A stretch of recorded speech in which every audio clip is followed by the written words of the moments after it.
Hello, this is Story Time, and I am your storyteller, Ron Miscavige, and welcome to today's story. And I think you're going to enjoy this because you all are part of it, what I'm going to talk about. Before I get into it, though, let me tell you, if you're not a subscriber, please do so. And when you subscribe, hit the bell so whenever we have another video or another story or whatever, you'll be notified. Okay, so with that out of the way, let me take you back to a story time I did. I think it was 2 stories ago. It was called 3 Short Stories, Coincidence or Something More. And if you haven't seen this one, I think it would be a good idea to take a look at it. You don't have to do that in order to watch this one, though. But I will remind you of a story I told about a friend that I had a chance meeting with in Philadelphia, and I recognized him as somebody I knew in a prior life. Basically, the story was this. I met this guy, and we went to a McDonald's to get a cup of coffee, and he pulled out his change, and I pulled out my change to pay for it, and I noticed that he had a silver dollar in his hand with the change.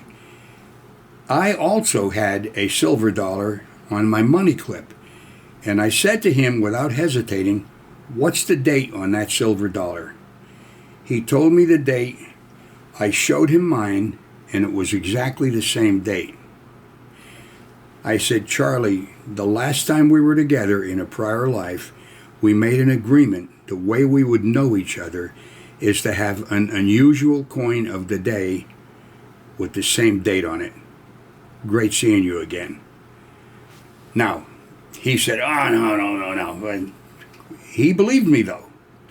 We became great friends. Now, had I not had that silver dollar to match his with the same date, I don't think there is any way I would have known that I know him in a prior life, or even that I lived before with him. The point I'm making is this. There's a saying, and it is this: you only live once. That happens to be true. That happens to be a true saying, and I'll tell you exactly why it's true. Have you ever been to a funeral? There's a dead body, okay? That ain't moving. That guy isn't going to get up and start doing the polka in the funeral parlor. Or did you ever go to cremation? I've actually never been to one, but the body is cremated. That's the end of that person. Now, whether that person is Joe Jones or Mary Matarats, whatever the name is, that personality has only lived one time, and that's the end. But let me ask you this. That person, that life force, that was actually that person, is not the thing that has necessarily died or will never live again. Track with me on this, because I'm going to get into something that sounds a bit technical, but it's an observation that I've made. And let me tell you something. I always reserve the right to be wrong, but this is a damn good observation. You are pretending to be who you say you are. Let's say I'm pretending to be Ron Miscavige, all right? I have a certain way about me. I look a certain way. I was born at one point, and someday I will die, and I'll be cremated, and that'll be the end of Ron Miscavige. That personality called Ron Miscavige has only lived one time. But the living force that is talking to you through the via of this body is actually me. That life force, when the body is gone, I speculate will go to someplace where maybe there is a spiritual world, maybe you go back to being with God. Of course, I can't say with certainty exactly what it is, but I don't think it ends at that point that the body dies. That's my speculation. Now, there are little babies being born all the time where this life force is occupying. That baby comes to life, and the time it lived before, when that body died, the memory went with it. So that baby comes in as a pure life force to animate that body and become that person without any of that memory. Unless there was a particular thing that they did, such as what I did with Charlie Kress and the silver dollar. Had it not been for that silver dollar with the same date, I would have not known I knew that person before. There's many other things that have happened that people talk about. But it seems like if there's some agreement or some statement that you make about a thing, such as the silver dollar, or about some joke, and maybe you'd say, hey, do you remember the story about the guy that ran out of money so he couldn't buy soup? And the other person says, wait a minute.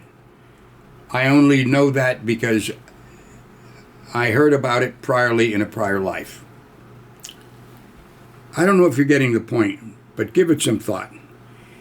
There's too many things and too many stories over many years that I've read, either on the internet or heard, about people coming to life and knowing about something that happened in the past, and they go and they check on it, and sure enough, that did happen, and there's no so-called explanation. Well, if you're looking for a physical world explanation, you're not going to find it. But if you look in the world of life or spirituality, I'm sure you can find many examples of this. Now, let's say I'm right, and you have lived before. Chances are you're going to live again. What are the repercussions of this? I'm going to tell you. If there is something that you can do something about to make better, it's not a bad idea to engage yourself in that activity. Because if the chances are that you will come back, you're going to come back to something that you didn't handle now. Which leads me to say to you, a while back I come up with the philosophy, help somebody, help something, 4-word philosophy. And I got to tell you something. It's not that I made this up and nobody follows it. As a matter of fact, most people are that way. I know here in Wisconsin, the help factor is unbelievable. I remember walking down the street one time where I had needed money for a meter, some quarters, and I was going in to pay a parking ticket, and I had some money, and I said to a person walking down the street, listen, could you change this for me? I need quarters for the meter. The lady pulled out quarters. She handed me a handful. She says, skip it. People are very helpful. People help people. There's a certain percentage of people who are just no good sons of bitches, and, they ain't going to do it. The majority of people follow that. They do help people, they help somebody, and they help something. So, with that in mind, I don't think it's a bad idea to continue down that line and maybe expand upon it and try to make peace with those people that maybe, you're at odds with just communication, and say, hey, listen, I know you think a little differently about things, but what the hell, let's still be friends. Let's park that and agree on the things we can agree on. So, if there's any lesson I am going to give you today, it's to, help somebody, help something, try to lead a better life.